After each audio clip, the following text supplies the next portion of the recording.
on to agenda item 5. This is our Finance Committee report, and we will turn time over to Chair Davis, if she's ready.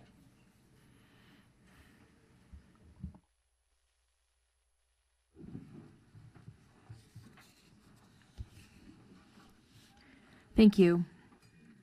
5.2. The committee approves R277632 funding for at-risk students. Oh, I have a substitute motion on this. Well, actually, Let's read can I out start the... over? Let me do the first motion and then the sub. Please. Okay. So this one, 5.2, is the new funding formulas that were implemented by the legislature this past year. And the motion from the committee was that the board approve R277632 funding for at-risk students and students learning English draft 2 on second and final reading. And then I have a substitute motion. That is in order. Go ahead. The substitute motion is that the board approve R277632 funding for at-risk students and students learning English draft 3 on second and final reading, and that was because of a formula correction there. Do we have a second? Second. Thank you. So the motion before the board then is that the board approve R277-632 funding for at-risk students and students learning English draft 3 on second and final reading. I'm going to turn back over to Chair Davis to speak to that motion. I think I did already. And it was, again, to just make a slight adjustment Yes. that was found to be off from draft 2, and that's the only change. Correct. Okay. Member Lear. Is now a good time to ask questions about that? Yes, it's a good time to ask questions about, but recognize that we are on draft 3. Right, and that's the one I have a question about. So on line 51, there was some words, phrases deleted, and I wondered if there was a reason for that, if it was intentional or if it was just felt to be unnecessary, and other relevant available data as determined by the superintendent. Because it seems like there could occasionally be additional information that might change an assessment or a situation. To my knowledge, Chair Davis, are you going to respond or? Yeah, to my knowledge, it for the aligns with committee. the new language and code, but we have Assistant Superintendent Nielsen who can speak to that. Thank you.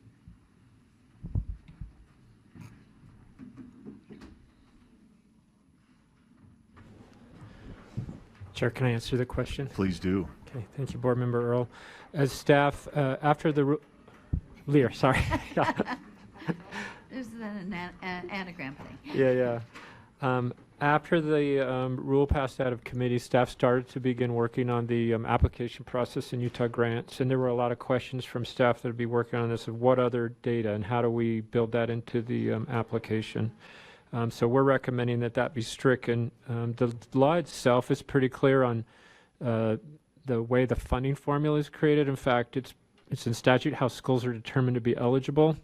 So we expect that staff will be able to identify schools and districts that are eligible, which is not a large number typically in any given year, and provide that application directly to them without them having to prove their eligibility that way.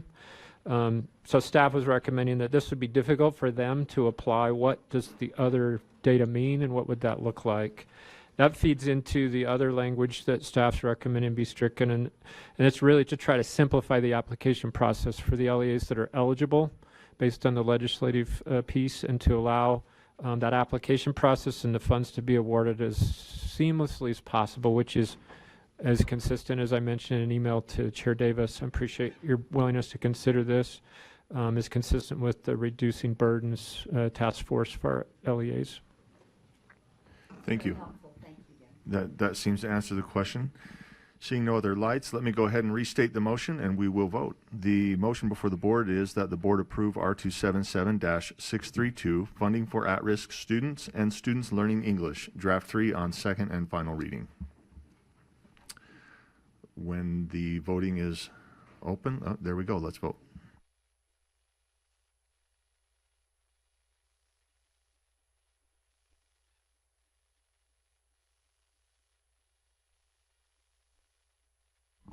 So that passes 12 in favor, 1 abstention, that coming from Member Bogus. And then, yeah, member, or back to you, Chair Davis. 5.3 is the charter school revolving account amendment, and the amendment basically is to keep a kind of a committee that advises on this, and then also they weren't getting a lot of takers. This is a kind of a revolving loan account at 300,000, so it increases it to 500,000 to see if it might be a little more helpful to our charter schools. And the motion before the board is that the board approves R277-480 Charter School Revolving Account, Draft 1, on second and final reading. So the motion before the board is that the board approve R277-480 Charter School Revolving Account, Draft 1, on second and final reading. Member Booth? Second. Oh, this one came straight out of committee. I think we're good. Thank you, though. Seeing no additional lights, let's go ahead and vote.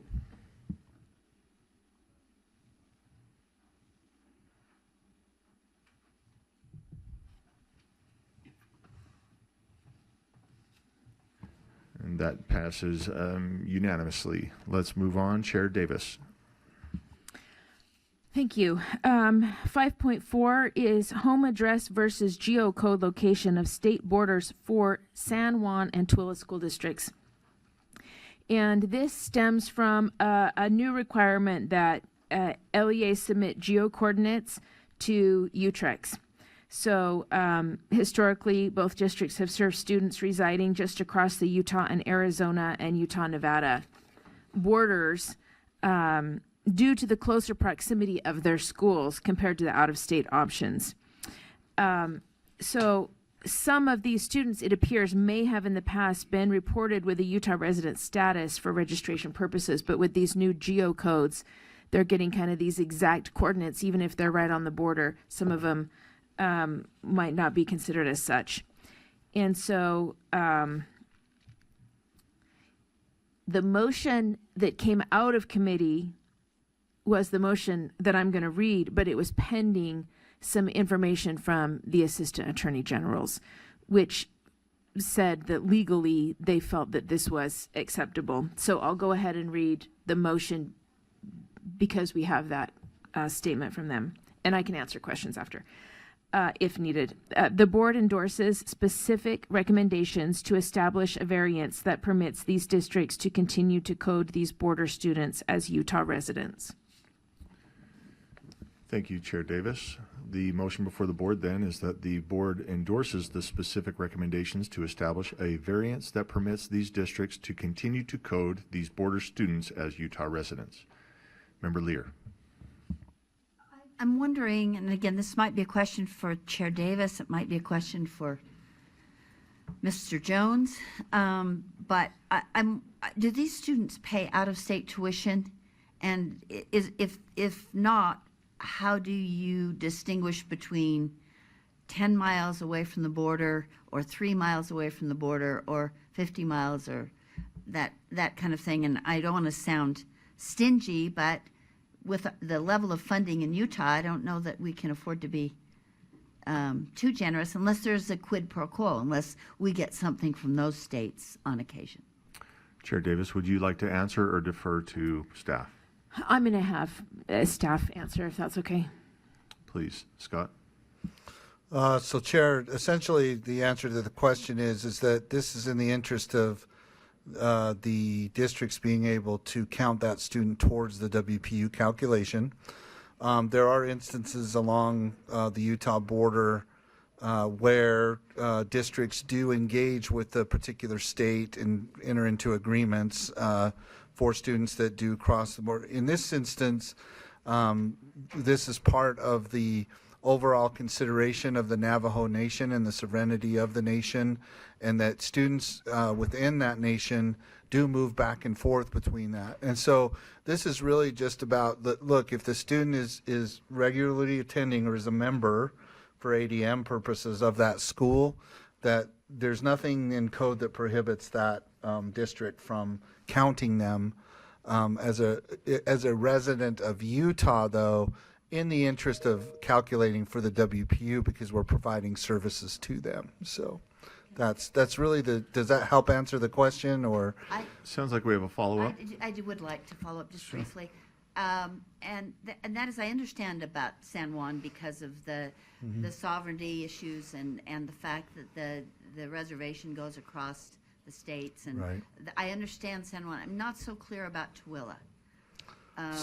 So, Help me with that. yeah, so if I may, Chair, so there's that same consideration there. However, Tooele does have some engagement with the state of Nevada in, agreements and those aspects too. What we're trying to do is just to make sure that where the student is so close on the border, right, using this tool. So the GEO is a tool that helps identify where the precise location is so that subsequently we can take the process of either engaging with the other state about, where that student is attending and those pieces too. So it's both those situations where we have Tooele and San Juan, different students from different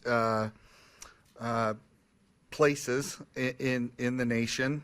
But then, we just wanted to make sure too that we could apply the same standard in other parts of the state. So that's why you're seeing the Tooele and San Juan, but they would involve different students. It's not saying though that it prevents in any way Tooele from engaging with Nevada to enter into agreement to get Nevada to pay for that student to attend or those types of aspects. But then when we're dealing with a different type of student population within the nation, then we have those considerations as well. So, Just a brief follow-up One more comment. follow-up? Go ahead. I understand that. I appreciate Yeah. that. I'm conflicted. I want all children to have access to education that works best for them.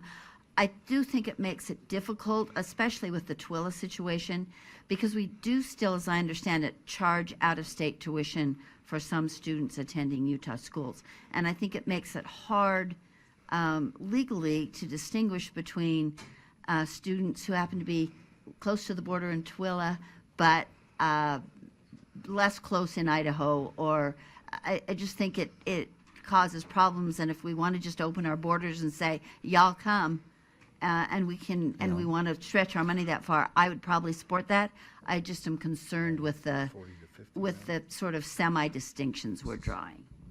yeah. Thank So, you, Member Lear. if I may, Sure. Chair, for further consideration, the student counts, it's not just these two districts, but there's student counts, across a variety of districts, right? So using the tool to do this, we're talking about 119, roughly, or 100 and, for this one. Yeah. These are the ones who are coded to go out of state. Yeah, so it goes both ways. They have students that are coming into the state, and there's about 119 that are going out of the state. Those that are coming into the state, the count's more around 50 students. So we're only talking, a couple of hundred, either both ways, 50 coming across and about 119 going out. And so then we use that so we know this because of the tool that's being used, and then that allows at the local level for that engagement with other states or the Navajo Nation or these districts just want to make sure that there's nothing in code that prevents them, once they identify the location of the student, from counting them for the WPU as long as they're a member of their school. So, and that's the equation here using the GEO tool. So, And I support this, and I appreciate that. Appreciate your explanation. Thank you. okay. Thank you. Okay, so the motion before the board then is that the board endorses the specific recommendations to establish a variance that permits these districts to continue to code these border students as Utah residents. Let's go ahead and vote.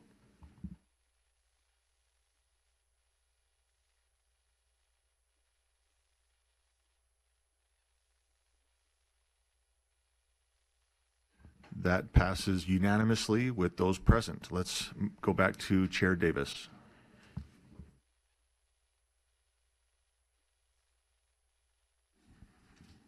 Thank you, Chair. This next agenda item, 5.6, request for funding and/or budget recommendations in accordance with the Budgetary Procedures Act. Just for board member awareness, this is the last, tomorrow will be the last time in the process that budget requests will come through Finance Committee. So Finance Committee has been vetting these kind of first initial requests, and then starting in August, there will be a standing agenda item, and all board members can bring budget requests anytime to the general board meeting as opposed to putting them through committee first. The motion for the board is that the board directs staff to prepare funding requests for critical FTE needs, superintendency, internal audit, and UPAC. 2, data capabilities and information systems. 3, educator preparation hours. And 4, the Beverly Taylor Sorensen Arts Program. Thank you. The motion has been stated. Member Carey? While she was reading, we lost visual on what she was reading, so I was just going to call for it. Are these three things, these four things, does that encompass everything that you just, Yes. okay. Yes, sir. And this is just to have the, the details of a request created so the board can consider them at a later date. Yeah, as a reminder, this does not mean that this is our part of our top Correct. 10. We'll still go through all that Correct. process. This is just an opportunity to put things before the board. So I've got Member Carey with a follow-up and then Member Lear. Yeah, to the maker of the motion, if appropriate, the items A, B, and C, are they in any particular order, or they're just, No, sir. okay, thank you. Thank you, Chair. Thank you. Member Lear? Huh, I didn't know that. I just had a question for Member Chair Davis. If these were in any, if this order was important, or this was just a list of items you want information about. The 1 through 4. Yes. Uh, It's not a priority list, or? It is not a priority list. It's just the order of the motions came in Okay. Thanks. to the committee. Or through the committee, I should say. Thank you. The motion then is that the board directs staff to prepare funding requests for, in no particular order, 1, critical FTE needs, A, B, and C being superintendency, internal audit, and UPAC. 2, data capabilities and information systems. 3, educator preparation hours. And 4, Beverly Taylor Sorensen Arts Program. Let's go ahead and vote.